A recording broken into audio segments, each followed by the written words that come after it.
আসসালামু আলাইকুম সুপ্রিয় শিক্ষার্থী বন্ধুরা, আজকে আমরা সংযুক্ত কোণের অধ্যায় থেকে একটি অঙ্ক করব, যে অঙ্কটি সংক্ষিপ্ত অথবা রচনামূলক যে কোনো জায়গায় দিতে পারে।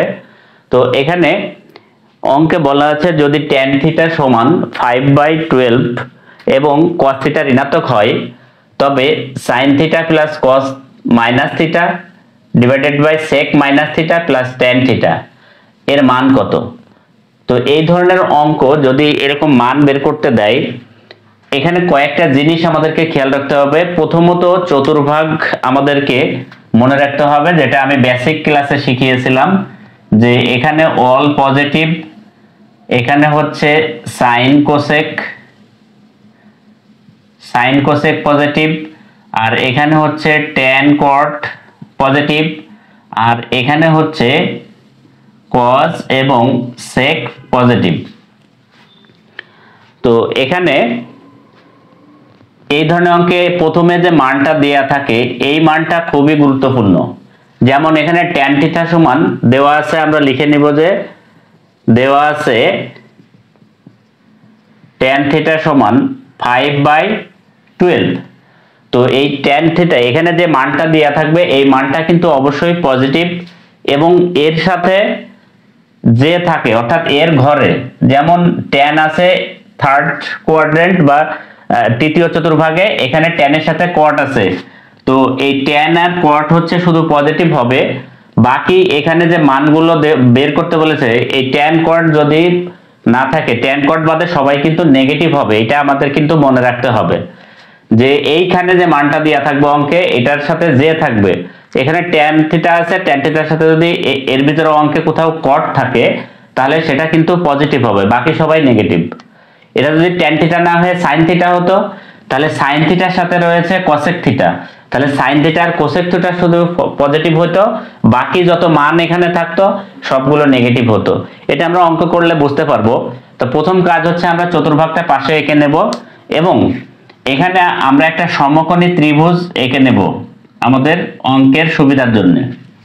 কারণ এখানে যেটা দেয়া থাকবে সেটা হচ্ছে tan থিটা দেয়া রয়েছে। তো আমরা জানি যে tan থিটা সমান tan এর লাস্ট ভাষে, তার মানে হচ্ছে লম্ব বাই ভূমি।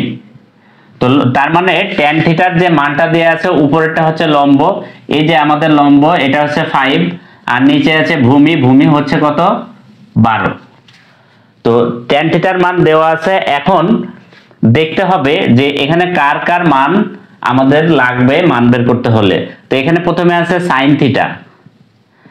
তো sin থিটা সমান কি হবে তাহলে, tan থিটার সূত্র আছে এখানে, sin থিটা আছে, sin থিটা সমান সাগরে লবণ অনেক, মানে লম্ব বাই অতিভুজ। তো এখানে লম্ব আছে আমার, অতিভুজের মান কিন্তু এখানে দেয়া নেই।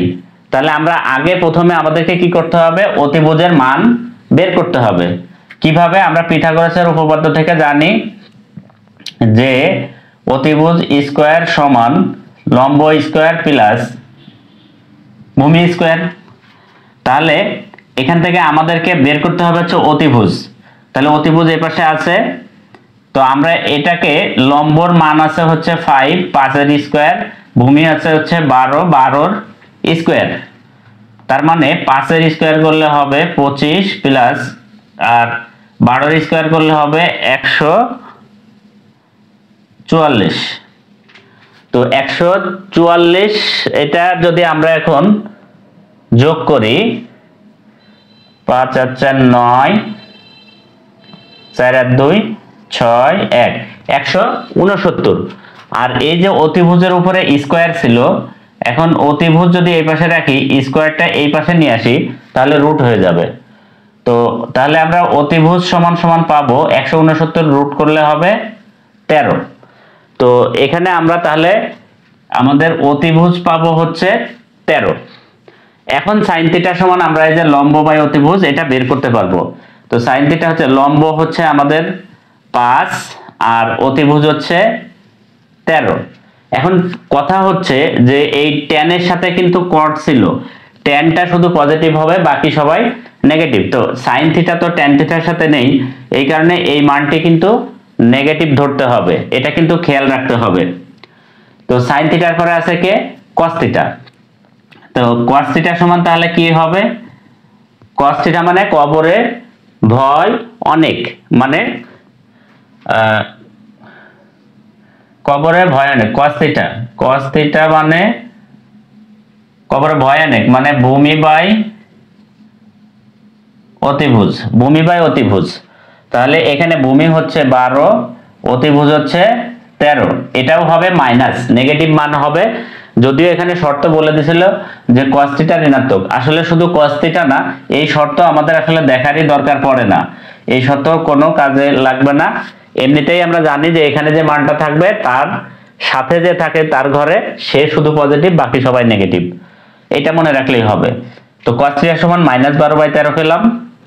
এবার বের করতে হবে আমাদের sec থিটা। তো sec থিটা বের করার একটা সহজ পদ্ধতি হচ্ছে, সেকটা আছে হচ্ছে cos এর ঘরে, তো cos এর মান যা হবে sec এর মান ঠিক তার বিপরীত হবে।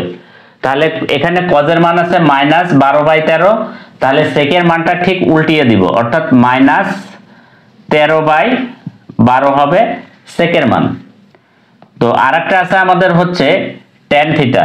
তো tan থিটার মান তো এখানে দেওয়াই আছে, এটা আর আমার বের করা লাগবে না। তো এখন আমরা এই যে প্রদত্ত রাশি আমাদেরকে যেটা মান বের করতে বলেছে, আমরা সেটা লিখব যে প্রদত্ত রাশি সমান, উপরে আছে sin theta plus cos of minus theta divided by sec minus theta plus tan theta. তো এটার মান বের করতে হলে প্রথমেই যে জরুরি জিনিসটা আমাদেরকে মনে রাখতে হবে, বেসিক ক্লাসে আমি বলেছিলাম যে cos sin tan যার সাথেই হোক, যে মাইনাস থিটা যদি ব্র্যাকেটের ভিতরে থাকে তাহলে আগে এটাকে ভাঙিয়ে নিতে হবে যে এটা কি মাইনাসের cos থিটা হবে নাকি প্লাসের cos থিটা হবে নাকি sec থিটা মাইনাসের, না কোনটা হবে। তো এর জন্য আমি একটি জিনিস শিখিয়েছিলাম, সেটা হচ্ছে মাইনাস থিটা বলতে আমরা এই ঘরটা ধরবো, মাইনাস থিটা মানে এই একটা ঘরই ধরবো, এই ঘরটা মনে রাখলে আমরা কিন্তু সব পারবো। তো এই ঘরটা হচ্ছে cos আর sec পজিটিভ, বাকি সবাই নেগেটিভ।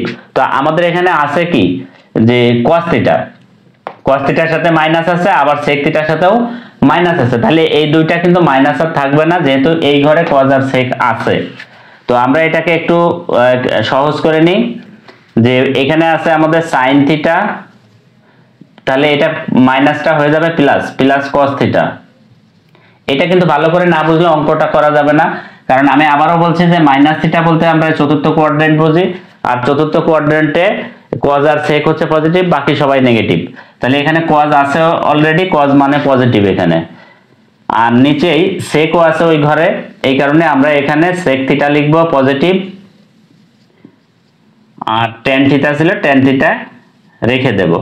তো এখন আমরা শুধু মান বসিয়ে দিব। তো এখানে আমরা sin থিটার মান যা পেয়েছি, sin থিটা হচ্ছে -5/13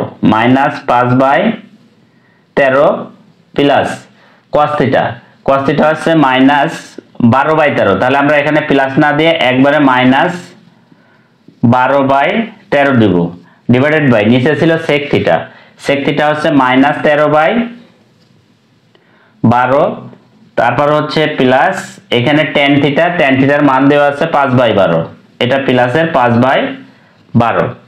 তো এখন আমরা উপরে নিচে দুই জায়গায় লসাগু করে সমাধান করে ফেলবো।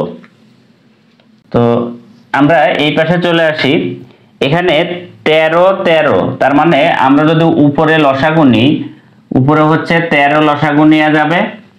তো 13 লসাগু নিলে 13 আর 13 কাটা দিয়ে 1 থাকে, উপরে 5 এর সাথে গুণ হয়, তাহলে 5ই থাকে, তার মানে -5, আর ও এখানে থাকে হচ্ছে -12, নিচে হচ্ছে লসাগু নেওয়া যাবে হচ্ছে 12। তো 12 নিলে এখানে -13 আর এখানে +5 থাকে, -13 +5 থাকে। তো এখন আমরা ক্যালকুলেশন করব। ক্যালকুলেশনে হচ্ছে এখানে -5 -12, তার মানে -17 ডিভাইডেড বাই 13, আর এই যে নিচে ভাগাকারে যেটা আছে এই -13 + 5 -13 থেকে অর্থাৎ 5 যদি আমরা এখানে বিয়োগ করি মাইনাস থেকে প্লাসটা, তাহলে আমাদের মাইনাসের 8 থাকে, 8 × 5 = 13, তাহলে মাইনাসের 8। এখন একটা ব্যাপার হচ্ছে যে এটা যেহেতু ভাগাকারে আছে, আমরা একবারে গুণ দিয়ে যদি উল্টিয়ে দিই তাহলে এই 12টা চলে আসবে উপরে, আর উপরে যে ক্যালকুলেশন করলাম এই যে মাইনাসের 8 এটা নিচে চলে আসবে। তো এখন আমরা কাটাকাটি যদি করি, এখানে 4 দিয়ে কাটলে 4 × 2 = 8, এখানে 3 × 4 = 12, তাহলে আমরা এখানে পাবো হচ্ছে, আর এই যে মাইনাস মাইনাস উপরে মাইনাস আছে নিচেও মাইনাস আছে, এটা কেটে যাবে, তাহলে উপরে থাকে 3 আর 17 গুণ করলে 3 × 17 = 51, আর নিচে 2 আর 13 গুণ করলে 13 × 2 = 26। এটাই হচ্ছে আমাদের অ্যান্সার।